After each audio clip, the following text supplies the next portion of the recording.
Hello members, अस्सलाम वालेकुम, बिस्मिल्लाहिर्रहमानिर्रहीम। इतने दिनों से मैंने करंट अफेयर्स के अपलोड नहीं किए थे। वैसे तो आप लोग करंट अफेयर्स में ज़्यादा इंटरेस्ट ले रहे हैं। करंट अफेयर्स के हम मई के टॉपिक्स डिस्कस कर रहे हैं जो कि 2022 में आ सकती हैं आपकी, जो हमारे जितने भी इंपॉर्टेंट टॉपिक्स बनते हैं वो मैं डिस्कस कर रही थी। मई का पार्ट 2 हमने अपलोड कर दिया था। आज हम पार्ट 3 डिस्कस करेंगे। उसमें मैंने 4 टॉपिक्स आई थिंक अपलोड किए हैं और नेक्स्ट मैंने जनरल टॉपिक्स में 2-3 अपलोड किए हैं। वो मैं आपको थोड़ा सा बता दूंगी पॉइंट वाइज, लेकिन आपने डिटेल टॉपिक्स सेपरेटली अपने नेट से हर टॉपिक सेपरेटली पढ़ना है, ठीक है। और डिटेल इस तरह पढ़नी है कि 20 मार्क्स से अकॉर्डिंगली आपका कवर हो सके वो क्वेश्चन इन टॉपिक, ओके। सबसे पहले हमारे पास आता है कि PM's package of construction sector, जो कंस्ट्रक्शन सेक्टर है उससे रिलेटेड जो प्राइम मिनिस्टर इमरान खान है उनका एक पैकेज है जो कि एमनेस्टी स्कीम टाइप है। और भी काफ़ी सारे प्रोजेक्ट्स हैं, लेकिन जो ये प्रोजेक्ट आता था उसमें 1083 मतलब 1083 प्रोजेक्ट्स हैं जो कि टोटल वर्दी हैं ₹340 बिलियन के, ठीक है। और उनमें ये सारे रजिस्टर किए गए हैं जो हमारी फेडरल बोर्ड आ जाती है, federal board of revenue, FBR बोलते हैं उसको। उसके अंडर रजिस्ट्रेशन की गई है 1083 प्रोजेक्ट्स की, और उसके अलावा 292 टेंटेटिव प्रोजेक्ट्स हैं जो कि एडिशनल हैं, ठीक है। इन सब प्रोजेक्ट्स की हुई है रजिस्ट्रेशन की गई है FBR के थ्रू, और all projects were registered under prime ministers package of construction industry amnesty scheme, ठीक है। इसके बेनिफिट जो हैं वो दोनों को होंगे, बिल्डर्स को भी होंगे और ये जो डेवलपर्स हैं उनको भी होंगे। और रजिस्ट्रेशन कंप्लीट की गई है और कंप्यूटर बेस्ड जो सिस्टम है सॉफ्टवेयर का, आयरस, IRIS, आयरस, ठीक है। FBR का एक सिस्टम है कंप्यूटर बेस्ड, उसको आयरस बोलते हैं, और उसके अंडर ये रजिस्ट्रेशन की गई है।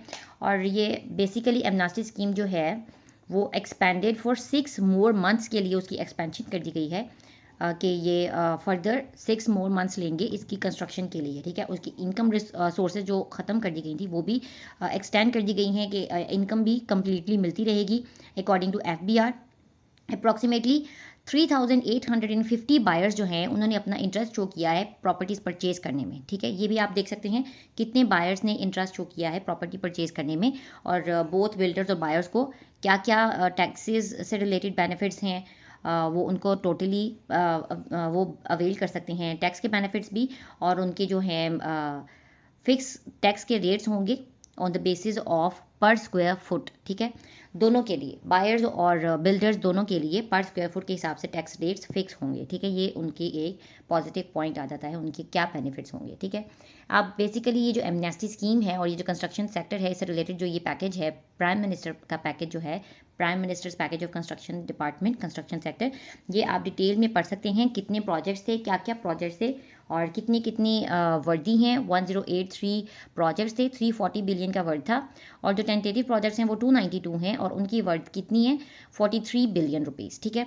ये आप डिटेल में आप देख सकते हैं, ठीक है। नेक्स्ट हमारे पास टॉपिक आता था चाइनाज पॉपुलेशन ग्रोथ। चाइना की जो पॉपुलेशन है वो आहिस्ता आहिस्ता कम होती जा रही थी, लाइक ओल्ड पीपल ज़्यादा होते जा रहे थे, और जो यंग जनरेशन है उनकी जो कमाने वाली है, वर्किंग जनरेशन है, वो उनकी कम होती जा रही थी, उनकी पॉपुलेशन ग्रोथ कम हो गई है, जिसकी वजह से एक उनकी 1 चाइल्ड पॉलिसी है जिसकी वजह से ये सारा कुछ हो रहा था।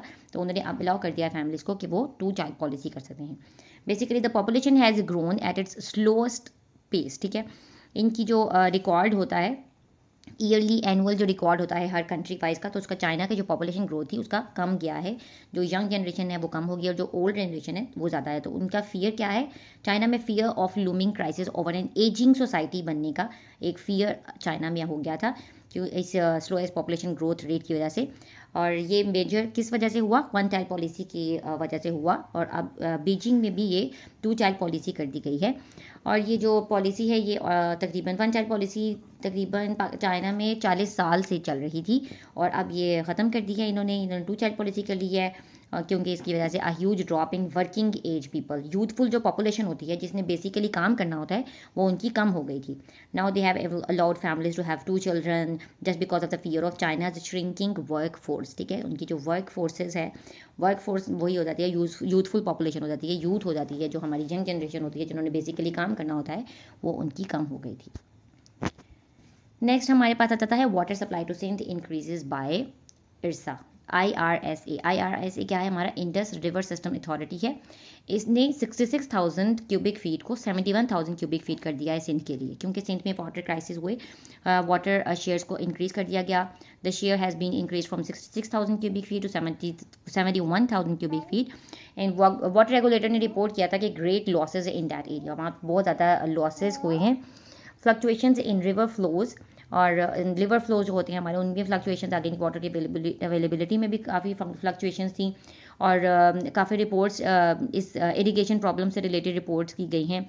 और बेसिकली इसको मैनेज कैसे कर सकते हैं, वाटर का सिस्टम जो है उसको मैनेज कैसे कर सकते हैं, इसकी मैनेजमेंट इस पर डिपेंड करती है कि आप एफिशिएंट वाटर एप्लीकेशन यूज़ करें, और वाटर को यूज़ करने की जितनी भी आपकी टैप्स वगैरह हैं वो एफिशिएंट हों। एफिशिएंटली अगर आप की सारी एप्लीकेशंस वर्क करेंगी और डिस्ट्रीब्यूशन जो है हमारी वो बिल्कुल सही तरीके से होगी पर रीजन के हिसाब से, तो आप वाटर की सही से मैनेजमेंट कर सकती हैं। उस एरिया में जो तरबेला, मंगला और चश्मा वगैरह हैं, उसमें काफ़ी एग्जॉस्टेड टेम्परेचर रहा था क्लाइमेट चेंज की वजह से, और जितने भी रिजर्वायर्स हैं उसमें पानी वगैरह की कमी वगैरह की वजह से यहाँ पे काफ़ी वाटर शॉर्टेज रही सिंध में। और इसलिए ये IRSA Indus river system authority ने इनको वाटर शेयर्स इंक्रीज करने का कहा था। एक हमारे पास आ जाता है एग्रीकल्चर से रिलेटेड एग्रीकल्चर पैकेज इन बजट। ठीक है, एक प्राइम मिनिस्टर इमरान खान ने ये एग्रीकल्चर पैकेज निकाला था कि ताकि ये अपनी जो अमाउंट है वो लेंड कर करके ये फार्मर्स वगैरह को, एग्रीकल्चर डिपार्टमेंट को ढेर सारी मनी इंक्रीजिंग लैंडिंग करके लैंडिंग ज़्यादा करनी, मतलब आप उन लोगों को ज़्यादा पैसे दें इन्वेस्ट करने के लिए। ठीक है, दैन बाद में रिमेनिंग अमाउंट बाद में वापस कर दी जाएगी जितना उनको इंटरेस्ट होगा। ठीक है, इनका बेसिक पर्पस क्या था? इनके 4 बेसिक पर्पस थे। वैसे तो इन्हेंसमेंट ऑफ क्रॉप्स वगैरह के लिए था, और फार्मर्स की इनकम वगैरह ज़्यादा रहेगी, उनकी इनकम ज़्यादा कर दी जाए 80% तक ना उनकी इनकम ज़्यादा हो जाएगी। और फेडरल गवर्नमेंट ने भी अनाउंस की था कि एक्चुअल अमाउंट जो एनुअल देनी है एग्रीकल्चर डिपार्टमेंट को, वो भी फेडरल गवर्नमेंट ने अनाउंस की थी कि एनुअली कितना दिया जाएगा इनको। और ये सारा इसके 4 मेजर कीज पर्पस हैं इनके। ठीक है, वो इसमें एक सबसे पहले जो होता है enhance the productivity of life stock. ठीक है, इंपोर्ट कराए जाएँ एनिमल्स के लिए ताकि उनमें एडमिनिस्टर किया जाए कि उनकी प्रोडक्टिविटी सही से हो, productivity of life stock enhance किया जाए। ठीक है, नंबर 2 ये था कि उनको फर्टिलाइजर्स के बैग प्रोवाइड किए जाए जिसमें नाइट्रोजन एंड फॉस्फोरस हो, ताकि क्रॉप्स में क्रॉप्स की बेसिक रिक्वायरमेंट्स जो मिनरल्स होती हैं वो नाइट्रोजन फॉस्फोरस होती हैं, उसकी रिक्वायरमेंट के लिए काफ़ी फर्टिलाइजर बैग्स प्रोवाइड किए जाएंगे। ये सारा फ्री ऑफ कॉस्ट होगा।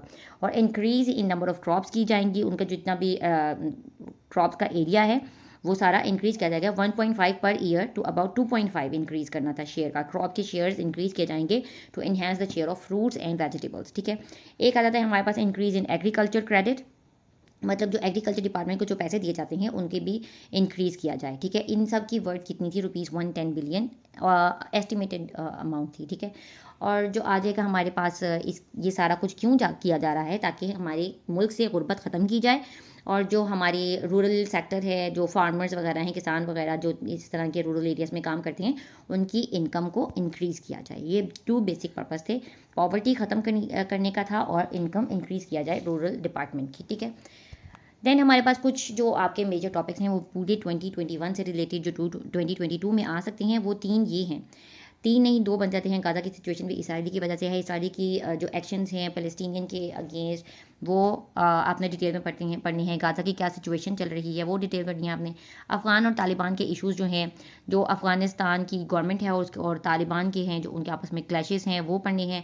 और मई में जो ईद उल फितर थी उसमें 3 दिन का सीज़ फायर कर दिया गया था ताकि कोई फ़ाइट नहीं होगी इन दोनों के दरमियान। फिर 3 दिन के बाद दोबारा वो फाइटिंग बिगेन। ठीक है, दोबारा से वो लड़ाइयाँ वगैरह शुरू हो गई थी। ठीक है, इसराइली का जो एक्शन है उन्होंने पैलेस्टीनियन के अगेंस्ट जो स्टार्ट किया हुआ है वो पूरी तरह से फुल स्केल वार की शक्ल अख्तियार करता जा रहा था, जिसकी वजह से जो हमारी OIC होती है, organisation of Islamic corporation, basically उनका यही था कि UNSC भी कोई स्टेप ले कि हम इसको कैसे ख़त्म करेंगे। इसराइली के जो पैलेस्टीन के अगेंस्ट इतनी ज़्यादा डिस्ट्रक्टिव सिचुएशन जो क्रिएट हुई है, इसमें गाज़ा में डिस्ट्रक्शन कॉज हो रही है, काफ़ी बिल्डिंग्स वगैरह गिराई गई हैं, एयर स्ट्राइक्स की गई हैं, और एयर स्ट्राइक से काफ़ी ज़्यादा लोग मरे हैं, काफ़ी डेथ्स हुई हैं, बिल्डिंग तबाह हुई हैं। ठीक है, इन सब को ख़त्म किया जाए क्योंकि ये एक जंग की शक्ल अख्तियार करता जा रहा है। ठीक है, ये जो दो टॉपिक्स आ जाते हैं, इसराइली का जो पैलेस्टीनियन इशू है और जो अफगान और तालिबान का इशू है, ये दोनों आपने पूरी डिटेल में पढ़नी है,